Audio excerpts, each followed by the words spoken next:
Voici le Seigneur est celui qui te garde. Le soleil ne te frappera pendant le jour. Le Seigneur te protégera contre tout malheur. Dès aujourd'hui et l'éternité.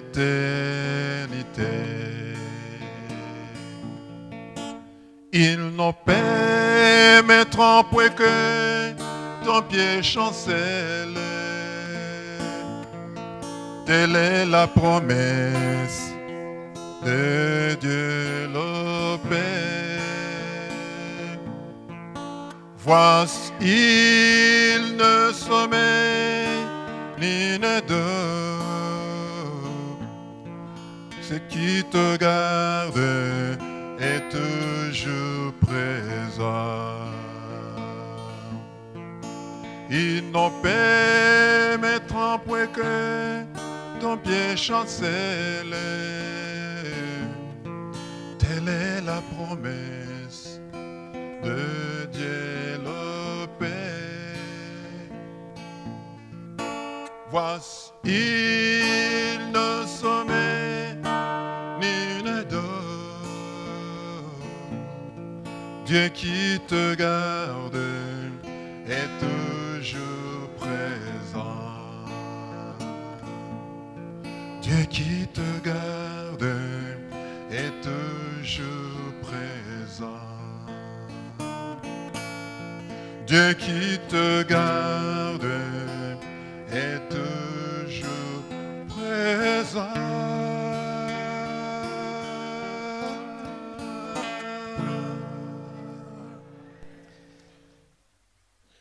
Je suis heureux de me retrouver avec vous ce matin encore une fois pour vivre avec vous un moment particulier.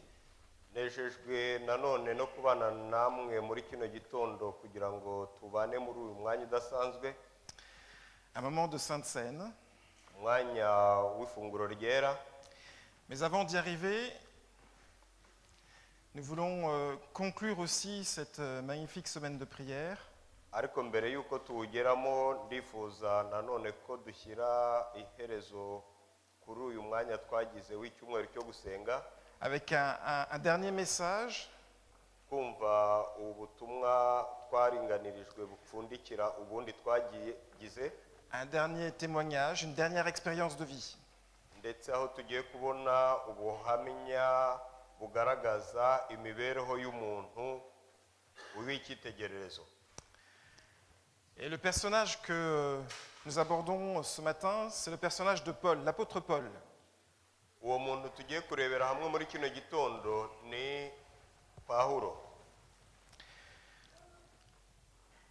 Depuis qu'une partie de la ville de Rome, depuis cet incendie d'une partie de la ville de Rome, probablement initié par l'empereur lui-même, Nyuma y'uko i Roma avuye, nyuma y'uko Roma ihiye, un incendie qui eut lieu en juillet 64 de notre ère, ugushya kwahabonetse muri 64, l'empereur Néron cherchait à accuser les chrétiens. umutegeka Nero yashatse kubishinja abakristo. Certains chrétiens s'étaient même immiscés dans la cour impériale Bamwe mu bakristo bari bateranye basenga, et il lui semblait important de pouvoir chercher des moyens pour lutter contre l'influence grandissante des chrétiens. noneho ariko uwo mutegeka yifuzaga gucogoza uburyo ki iby'umwuka byagendaga bifata indi ntera mu bantu. Et c'est donc l'empereur Néron qui, le premier, a lancé les premières persécutions contre les chrétiens. Noneho uyu Nero afata ingamba zo gutangira kurenganya abakristo. Et l'arrestation de l'apôtre Paul semblait être une occasion magnifique pour donner un coup d'arrêt au christianisme. kuri we rero gufunga Pawulo cyari ikimenyetso gikomeye cyane kandi simusiga cyo guhagarika icyo kintu cyarimo gitutumba cy'ubukristo. Nous sommes probablement en l'an 67 quand l'apôtre Paul est arrêté sur dénonciation. Turahabona ubwo twari tugeze muri 67 ubwo Pawulo yahagarikwaga agafungwa. On pense qu'il s'agit de cet Alexandre qui est mentionné au chapitre 4 de 2 Timothée. Turahabona Alexandre wavuzwe mu rwandiko rwa kabiri rwa Timoteyo. Cet Alexandre qui a fait beaucoup de mal à Paul, nous le trouvons au verset 14 du chapitre 4 de 2 Timothée. Turabibona mu rwandiko rwa kabiri rwa Timoteyo igice cya 4 umurongo wa 14. Et depuis, Paul est traité comme un malfaiteur depuis son arrestation. Aho Pawulo yafatwaga nk'umugizi wa nabi. En tant que citoyen romain, Paul avait droit à certains privilèges. Nk'umuntu wari umuroma yari afite amahirwe amwe. On n'avait pas le droit de le torturer. Aho atagombaga kwicwa rubozo. Mais il pouvait quand même être condamné à mort. Ariko nubwo byameze gutyo yashoboraga guhanishwa igihano cy'urupfu. Pas n'importe quelle mort. Pas n'importe quelle mort. Ntabwo rwabaga ari urupfu rwo arirwo rwose. Une mort par décapitation. Ahubwo rwabaga ari urupfu rwo gucibwa umutwe. Tout autre châtiment de mort était considéré comme illégal chez les Romains. Ikindi gihano icyo ari cyo cyose cy'urupfu cyari igihano kitemewe n'amategeko ku Baroma. Au moment de son procès, Néron, l'empereur, avait certainement été impressionné par l'argumentation de l'apôtre Paul. Mu gihe cy'urubanza rwa Pawulo umwami umutegeka Nero yari yatunguwe cyane n'uburyo Pawulo yari yisobanuye mu rubanza.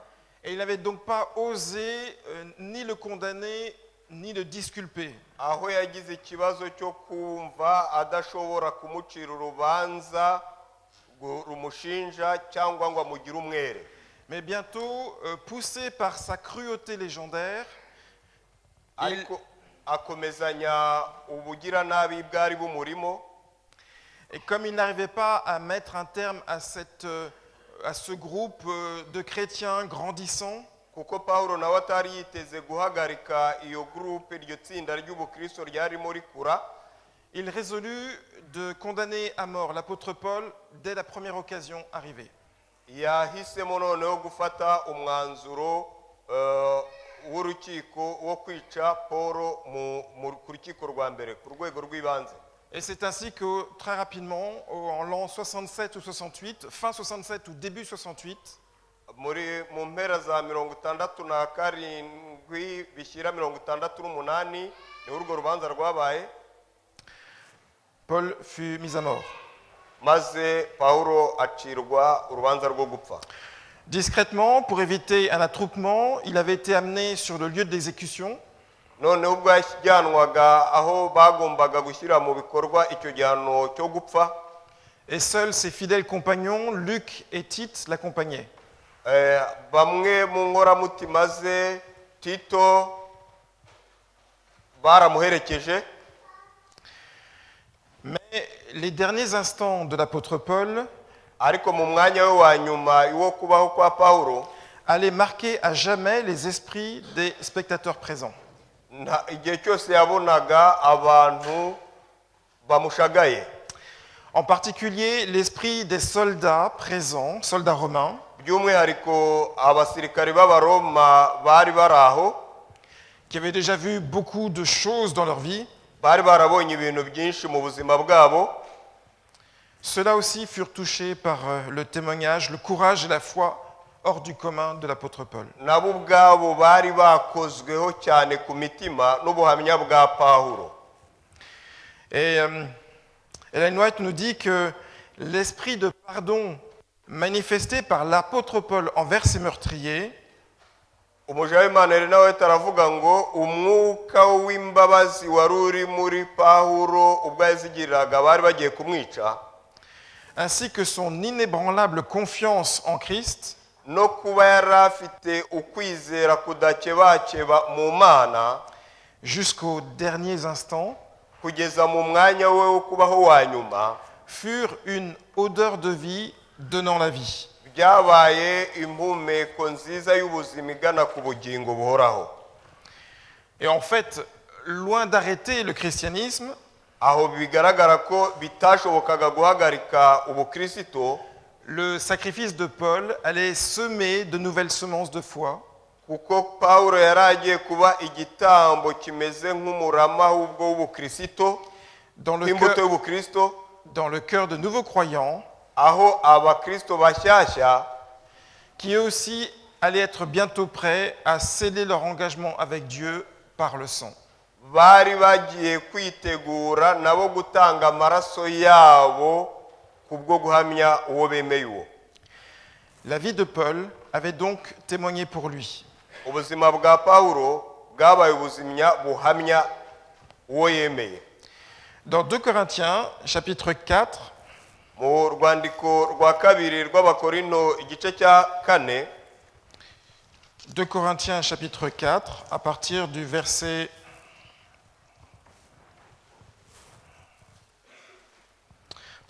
6, nous lisons urwandiko rwa kabiri rw'Abakorinto igice cya 4 duhere ku murongo wa 6 dusoma donc les versets 6 à 10. umurongo wa 6 kugeza 10. Car Dieu qui a dit « La lumière brillera du sein des ténèbres » a fait briller la lumière dans nos cœurs pour faire resplendir la connaissance de la gloire de Dieu sur la face de Christ. Nous portons ce trésor dans des vases de terre afin que cette grande puissance soit attribuée à Dieu et non pas à nous. Nous sommes pressés de toute manière, mais non réduits à l'extrémité, dans la détresse, mais non dans le désespoir, persécutés, mais non abandonnés, abattus, mais non perdus, portant toujours avec nous dans notre corps la mort de Jésus, afin que la vie de Jésus soit aussi manifestée dans notre corps. Amen. Amen. Imana yategetse umucyo kuva uturutse mu mwijima, niyo yaviriye mu mitima yacu kugira ngo imurikishe ubwenge bwo kumenya ubwiza bw'Imana buri mu maso ha Yesu Kristo. Ariko dufite ubwo butunzi mu nzabya z'ibumba kugira ngo imbaraga zisumba byose zibe iz'Imana zidaturutse kuri twe. Dufite amakuba impande zose, ariko ntidukuka imitima, turashobewe ariko ntitwihebye, turarenganywa ariko ntiduhanwa, dukubitwa hasi ariko ntidutsindwa rwose. Tugendana mu mubiri iteka urupfu rwa Yesu, ngo ubugingo bwa Yesu nabwo bugaragarire mu mibiri yacu. Amen. Cette paix, cette sérénité qui remplissait le cœur de Paul, iri sengesho kumva ibi byumviro bihamya byari byuzuye umutima wa Pawulo, elle ne venait pas de lui, mais elle venait bien du Saint-Esprit. ariko ntabwo byari bivuye muri we, ahubwo byari bivuye muri Kristo. C'est ce Saint-Esprit qui remplissait son âme, ni umwuka wera wari wuzuye umutima we, et qui gardait son esprit soumis à la volonté de Dieu. maze igatuma umutima we ucishwa bugufi imbere y'ubushake bw'Imana. Cette paix d'en haut rayonnait sur le visage de l'apôtre Paul, amahoro yo mu ijuru yamurikaga mu mutima wa Pawulo, et lui permit de gagner plus d'une âme au Christ. maze bigatuma imitima myinshi y'abantu ibasha guhindukirira Kristo.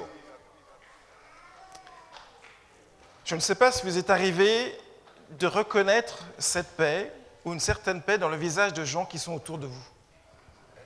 Je ne sais pas si vous êtes arrivé de reconnaître cette paix dans le visage de personnes autour de vous. Sinzi niba mwarigeze mugira ubwo mubona ubwoba buri mu muntu uri imbere yanyu.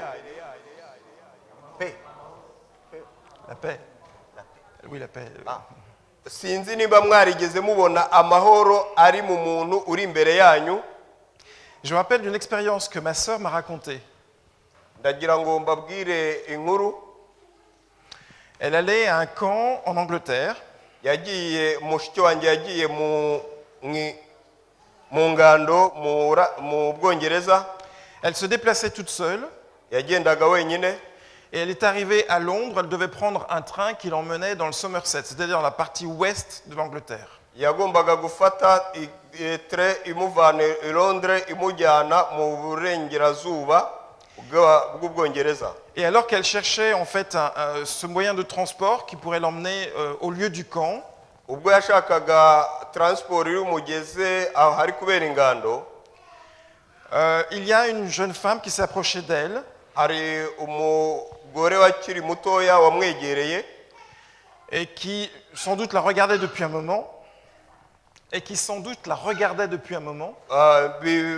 Mu buryo bigaragara ko yari yamwitegereje mu mwanya wabanjirije uwo nguwo. Elle lui a dit « Vous ne seriez pas adventiste ?» Maze aramwegera aramubwira ati mbese ntabwo waba uri umudivantiste? Oui, je le suis, répond ma sœur. Maze mushiki we aravuga ati yego ndi umudivantiste. Et cette jeune femme lui répond « Moi aussi, je suis adventiste. » Maze uwo mudamu nawe aramubwira ati nanjye ndi umudivantiste. Et elle lui demande où elle va. Elle lui répond qu'elle doit aller dans un camp dans le Somerset. Maze amubaza aho agiye, amubwira ko agiye mu ngando. Et précisément, cette jeune femme anglaise allait aussi dans le même camp. Noneho biteye amatsiko nuko n'uwo mudamu nawe yari agiye muri iyo ngando. Et le Seigneur avait permis que ces deux femmes se retrouvent à Londres. Imaginez la grande ville de Londres. Imana yemeye ko aba badamu bombi bahurira i Londres, umujyi munini. Sans doute parce que dans leur attitude, à toutes les deux, quelque chose émanait d'elles qui était différent des autres. Kubera ko muri bo bari bifitemo ikintu cy'inyifato gitandukanye n'iby'abandi. Alors je ne peux pas vous dire ce que c'était exactement, ce qu'a vu cette jeune femme dans le visage de ma sœur, mais en tout cas, ça l'a interpellée. Mu byagaragaye nuko uwo mudamu ibyo yasomaga mu ndoro ya mushiki we byasaye nk'aho bigira icyo bimubwira. Et c'est ainsi qu'elles ont pu se retrouver et lier amitié. Nguko uko babonanye maze bubaka ubucuti. Puisque longtemps après, cette jeune femme a eu l'occasion de venir rendre visite à ma sœur en France. Kubera ko nyuma yaho uwo mugore yagize umugisha wo kuza gusura mushiki wanjye mu Bufaransa. Que nous en soyons convaincus ou pas, notre visage rayonne. Twabyemera tutabyemera, indoro yacu iramurika. Est-ce que les autres le voient? Ça, c'est un autre problème. Mbese abandi barabibona, icyo cyaba ari ikindi kibazo. Mais je suis convaincu que les hommes et les femmes qui sont au dehors et qui nous observent voient sans doute des gens, des hommes et des femmes, qui sont différents des autres. Ndizera ndashidikanya ko abagabo n'abagore batubonamo abagabo n'abagore batandukanye n'abandi. Pas seulement par rapport à ce que nous disons ou faisons, ku bijyanye n'ibyo tuvuga n'ibyo dukora, mais par rapport simplement à notre attitude générale. cyane cyane n'uburyo twitwara muri rusange. Le visage de Paul rayonnait de cette paix qui venait d'en haut.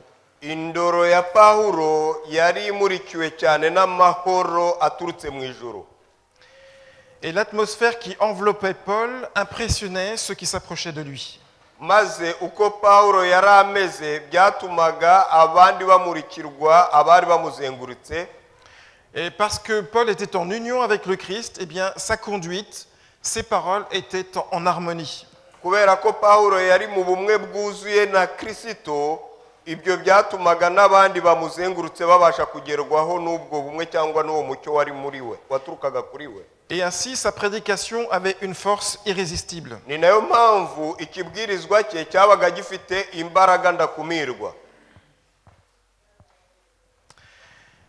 Et puis l'apôtre Paul, Noneho intumwa Pawulo, l'apôtre Paul était aussi particulièrement préoccupé par ceux qui l'entouraient.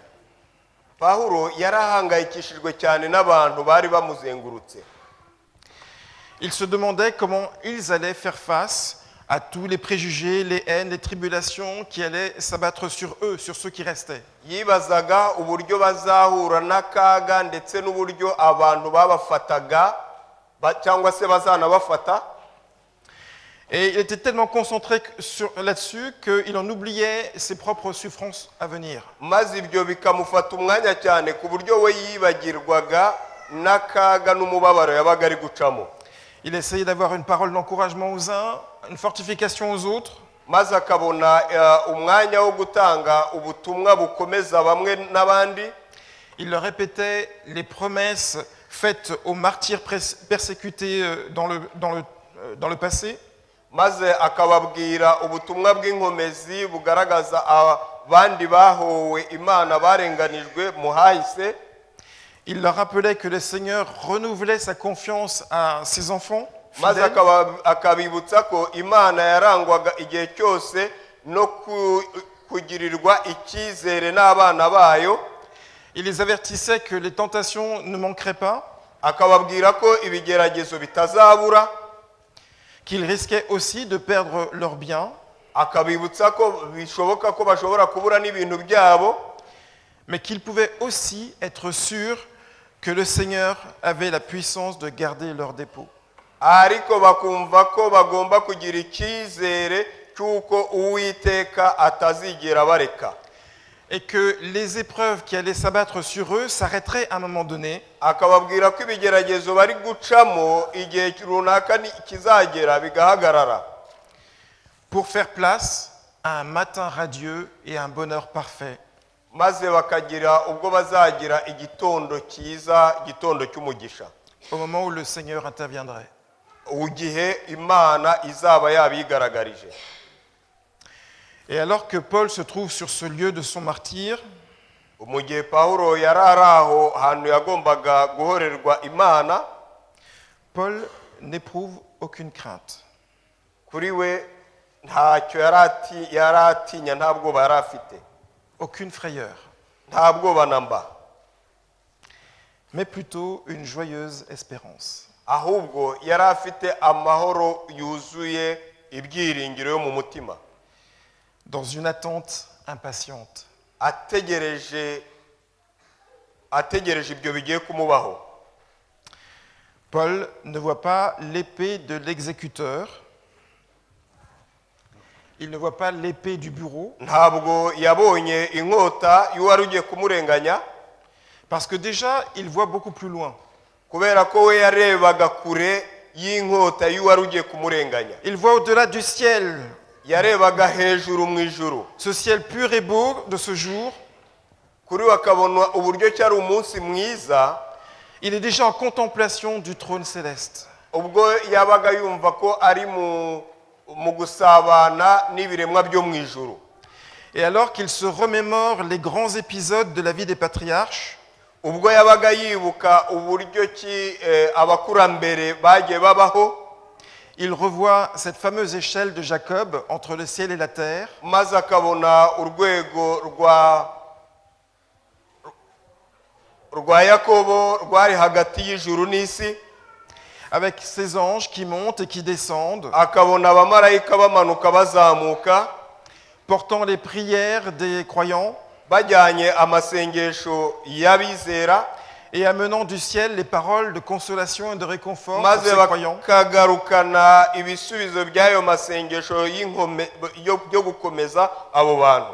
Et alors sa foi est fortifiée maze ukwizera kwe kukarushaho gukomera par le souvenir de ces expériences de ces hommes du passé, kubwo kwibuka abo bakurambere babayeho mu gihe cyahise, qui eux aussi ont rendu témoignage à la gloire de Dieu nabo bahamije Imana, et qui maintenant, au travers de ces expériences que Paul se remémore, transmettent à Paul leur confiance, la confiance. maze ubwo Pawulo yabaga abyibuka byatumaga yiremamo icyizere kidahungabanye.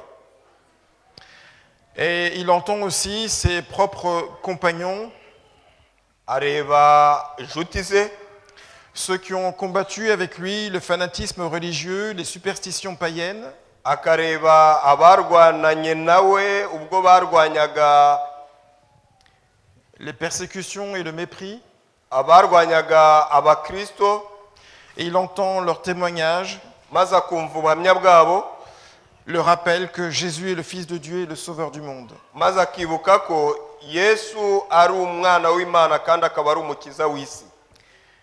Et enfin, il se rappelle que de tous les lieux de souffrance où des hommes et des femmes ont Maze- été torturés, maze akibuka ko ahantu hose abagabo n'abagore b'Imana bagiye bicirwa, le cri de triomphe des martyrs jaillit, akibuka ko ugutaka kw'abantu bagiye bahorwa Imana kwazamukaga, ceux qui ont tenu bon, abantu bahagaze bwuma, qui n'ont pas cédé aux sirènes de la tentation, batigeze na rimwe bemerera igishuko, mais qui ont courageusement rendu leur témoignage, ahubwo mu buryo n'umwete wose batanze ubuhamya bwo mu kubaho kwabo, et qui avaient la ferme conviction kandi bari bafite kwizera kudashidikanywaho, qu'ils savaient en qui ils avaient cru, kuko bizeraga uwo bizeye uwo, et qui étaient capables de professer devant le monde maze bituma bahindurwa abafite ububasha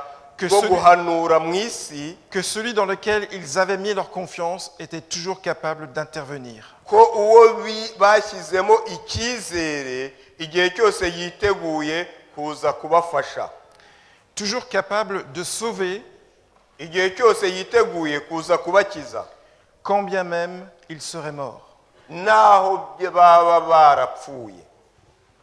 C'est le pouvoir du Christ de pouvoir ramener à la vie même les hommes morts. Ubwo ni ububasha bwa Kristo Yesu kugarura mu bugingo abari bapfuye, kuzura abari bapfuye.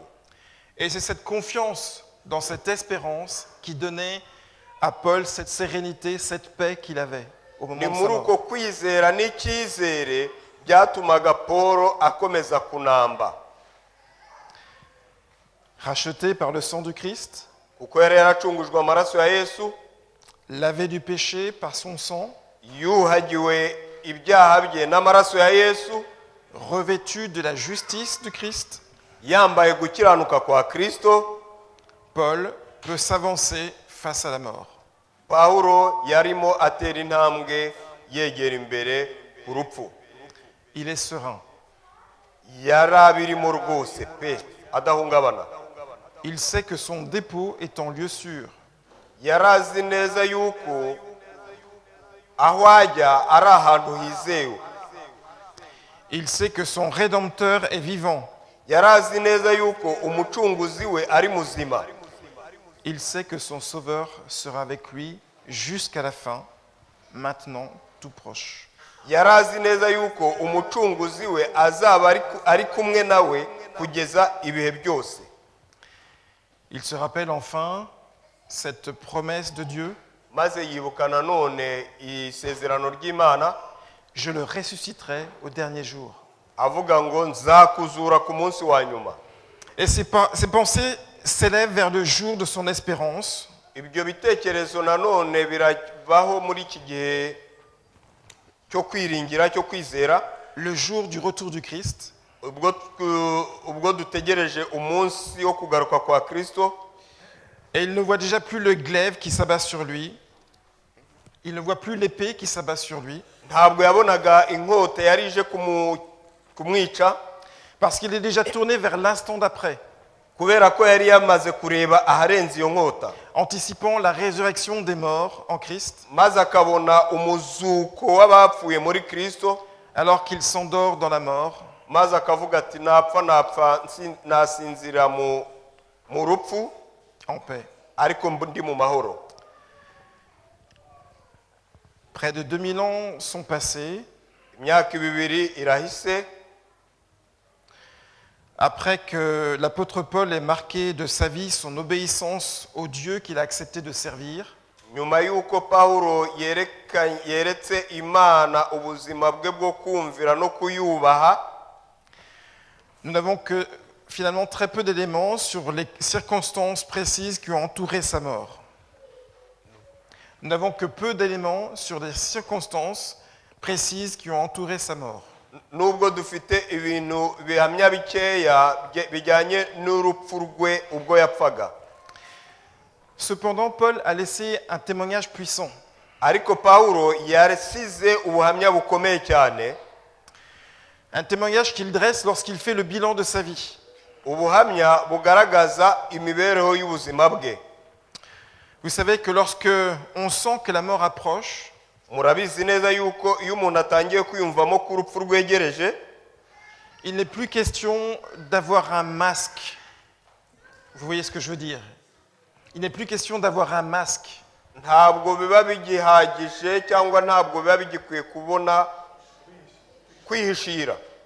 Lorsqu'on est face à la mort, Iyo umuntu ari imbere y'urupfu toute proche, arubona rumwegereje, le cœur se dévoile tel qu'il est, l'homme se dévoile tel qu'il est. umutima w'umuntu wiyerekana uko uri.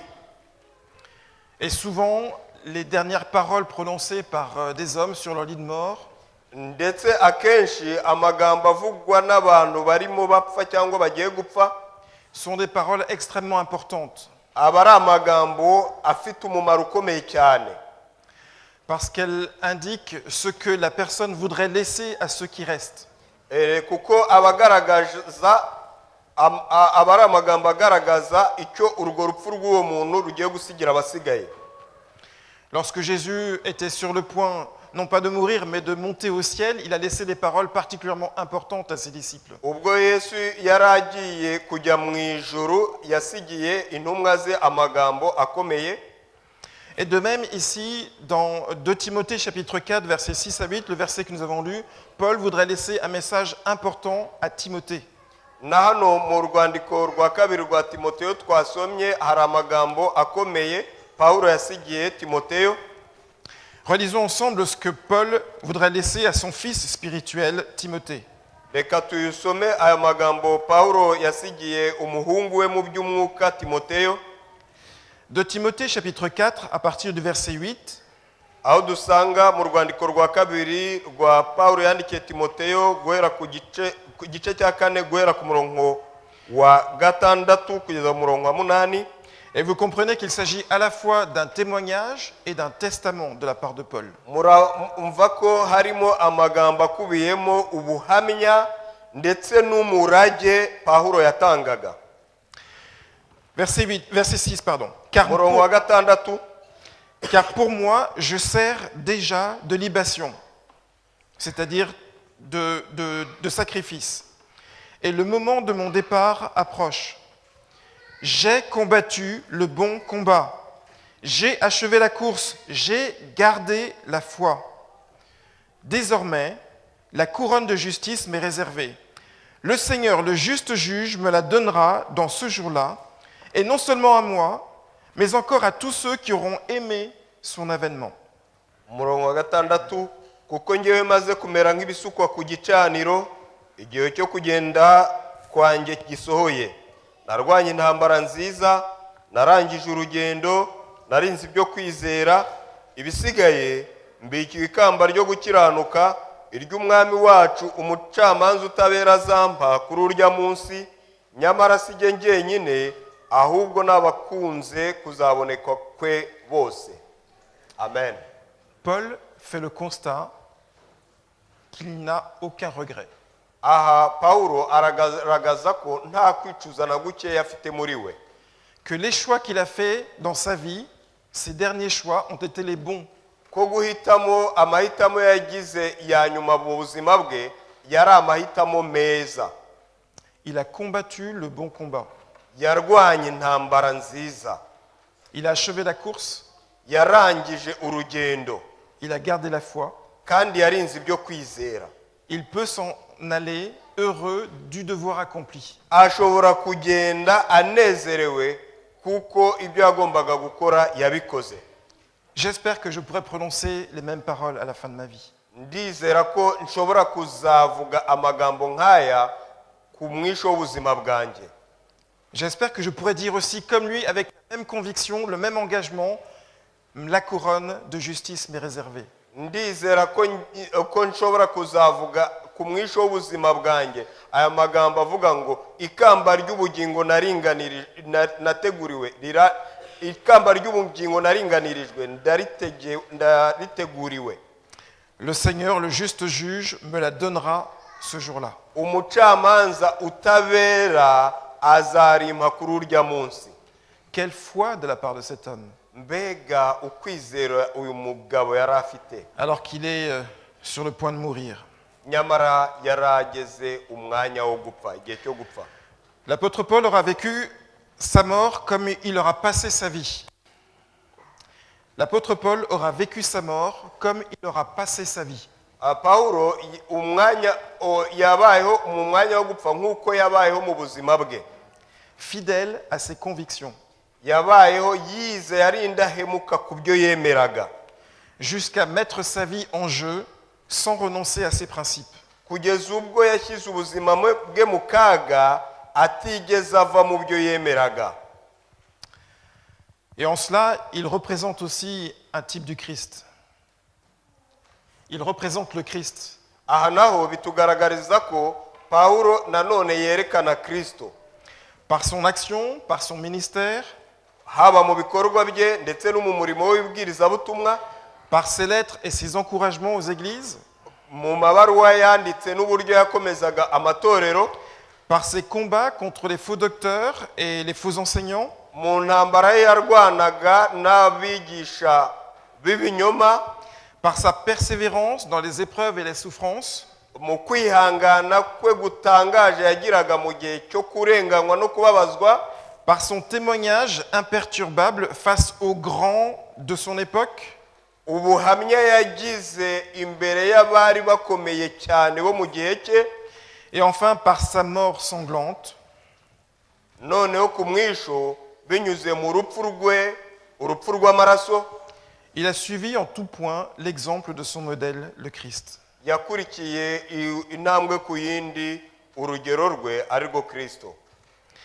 Nourri au pain de la parole, nourri au pain de la parole, Kugaburirwa umutsima ijambo ry'Imana, ayant magistralement et généreusement partagé ce pain avec toutes les communautés chrétiennes qu'il a fondées, no gusangira uwo mutsima n'amatorero yari yarahanze hirya no hino, ayant comme son sauveur versé son sang, nk'umucunguzi we wemeye nawe guhara akamena amaraso ye, qui a servi comme semence pour amener d'autres encore au salut, kandi ibyo bikaba byarabaye nk'imbuto yabibwe yazanye benshi ku mucunguzi we. Paul voudrait ce matin nous inviter à nous rappeler ce qu'il a reçu du Seigneur. Paulo muri kino gitondo arashaka kutuzanira no kutubwibutsa ibyo yakuye ku mukiza we. Ce qu'il a reçu du Seigneur est ce qu'il veut nous transmettre. Ibyo yakuye ku mukiza we, ibyo yakuye kuri Yesu nibyo yifuza kuduha natwe. Lorsque ce matin nous allons partager le repas de la Cène, Muri kino gitondo ubwo tugiye gusangira umutsima, nous allons prendre part à la parole, corps du Christ, turasangira umutsima umubiri wa Kristo, et à sa mort au travers du jus de la vigne. ndetse binyuze no mu rupfu rwe n'amaraso. Le Seigneur nous invite ce matin à nous remettre complètement entre ses mains, Imana iraturarika muri kino gitondo kwishyira mu buryo bwuzuye mu biganza byayo, afin qu'au-delà des souffrances ou des épreuves actuelles ou à venir, kugira ngo hejuru y'ibirushya tunyuramo bya none ndetse n'iby'ahazaza, nous puissions déjà maintenant, en espérance aussi, kugira ngo uyu munsi tugire icyizere goûter combien le Seigneur est bon. ndetse dusogongere uburyo Uwiteka wacu agira neza ari mwiza. C'est ainsi que Jérémie conclut une longue tirade dans Lamentation chapitre 3 versets 24 et 25. Ni muri urwo rwego amaganya ya Yeremiya igice cya 3 umurongo wa 24 na 25. Lamentation chapitre 3, versets 24 et 25. Amaganya ya Yeremiya igice cya gatatu umurongo wa 24 na 25. Et je vous invite, lorsque vous serez chez vous, à lire l'ensemble du chapitre 3 pour bien comprendre l'enchaînement de ce texte. Kandi ndabararikira ko mwajya gusoma iki gice cyose cy'amaganya ya Yeremiya, igice cya gatatu cyose cy'amaganya ya Yeremiya. Mais nous commencerons simplement au verset 24 et 25. Aha turasoma cyane turibanda ku murongo wa 24 n'uwa 25 qui disent la chose suivante: Le Seigneur est bon pour qui met en lui son espérance, pour celui qui le cherche. aho dusanga ko Uwiteka abereye mwiza abamutegereje. Il est bon d'attendre en silence le salut du Seigneur. Ni byiza ko umuntu yiringira Uwiteka ategereje agakiza ke atuje. Que nous puissions vivre ce sabbat de Sainte Seine Ubwo tugiye kujya kuri uyu muhango comme un temps où nous pouvons laisser le Seigneur prendre sa place dans nos cœurs. muri kino gitondo ndasaba ngo tureke Uwiteka afate umwanya mu mitima yacu Pour qu'il nous donne sa paix, kugira ngo aduhe amahoro atanga, une paix durable, amahoro arambye, quelles que soient les circonstances, les contextes, les difficultés de la vie, atita ku bihe n'ibibazo byo mu buzima n'amahindu yo mu buzima twaba turi gucamo, pour qu'ils nous unissent, comme nous l'avons vu ce matin dans le texte qui était lu d'introduction de ce culte, ahubwo aduhurize hamwe pour qu'ils nous reconsacrent kugira ngo atwereze, et qu'ainsi nous puissions nous engager pour le Seigneur. noneho natwe tube abantu biyeguriye umurimo w'Imana n'Imana. C'est ma prière pour chacun d'entre nous ce matin. Niko gusenga kwanjye nsabira buri wese muri twe muri kino gitondo. Amen. Amen.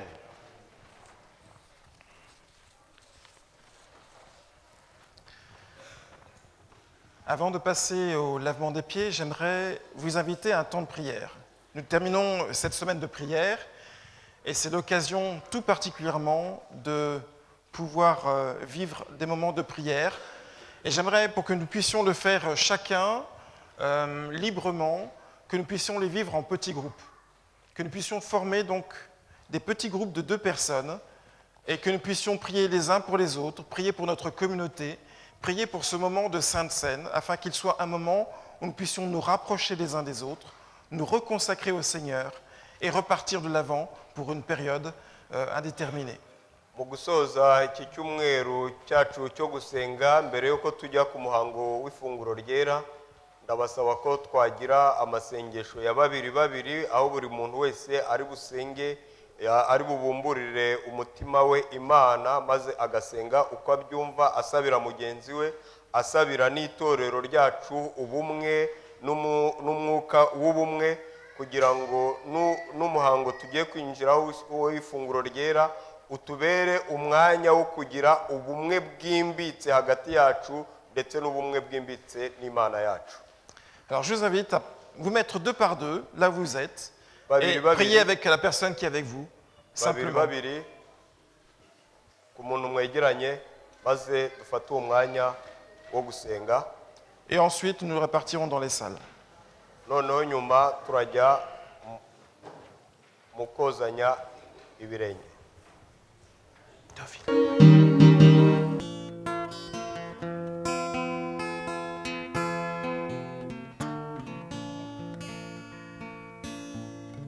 Voici le Seigneur est celui qui te garde. Le soleil ne te frappera pendant le jour. Le Seigneur te protégera contre tout malheur. Dès aujourd'hui et l'éternité.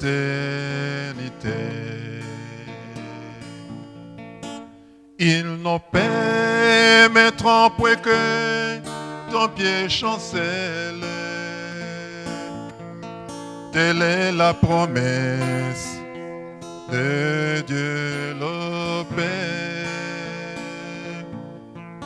Voici, il ne sommeille ni ne dort. Ce qui te garde est toujours présent. Il n'en permettra point que ton pied chancelle. Telle est la promesse de Dieu le Père.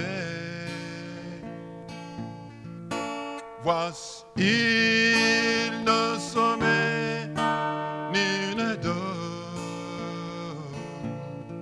Dieu qui te garde est toujours présent. Dieu qui te garde est toujours présent. Dieu qui te garde est toujours